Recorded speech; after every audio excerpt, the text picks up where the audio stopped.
గం గణపతియ నమః. శ్రీ శ్రీ శ్రీ ఆదిశంకర మహాభగవత్పాదాయ నమో నమః. డాక్టర్ మారేణ రామకృష్ణ గురుదేవతాయ నమో నమః.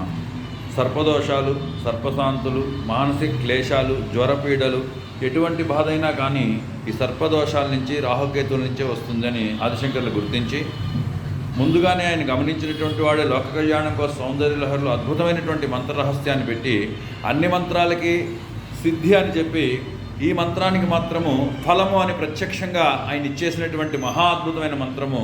ఇది ఉపయోగించుకోవడమే మన యొక్క ఆదర్శం.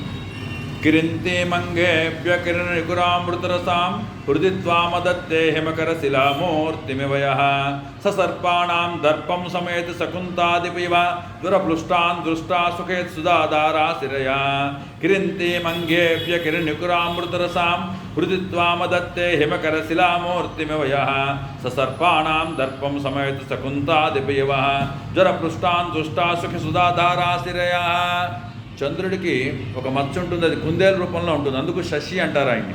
అమృతకరుడైనటువంటి ఆ చంద్రుడు అమృతాన్ని వెదజల్లినట్లే ఆ యొక్క గరుడు యొక్క చూపులు కానీ కలిగితే విషసర్పాలన్నీ దోషాలని తీసేస్తాడు అని ఆ గరుడు రూపంలో ఉన్నటువంటి ఆ చూపుని అమ్మవారి యొక్క చూపుగా చెబుతూ శంకర్లు ఇచ్చినటువంటి మహా అద్భుతమైన ఫలమైన మంత్రాన్ని రోజు విన్నట్లయితే ఎటువంటి సమస్యను అద్భుతమైన ఫలితాలు సాధించవచ్చును అని చెప్పి చెబుతున్నది. జై మాత, జై బాల, జై బాల.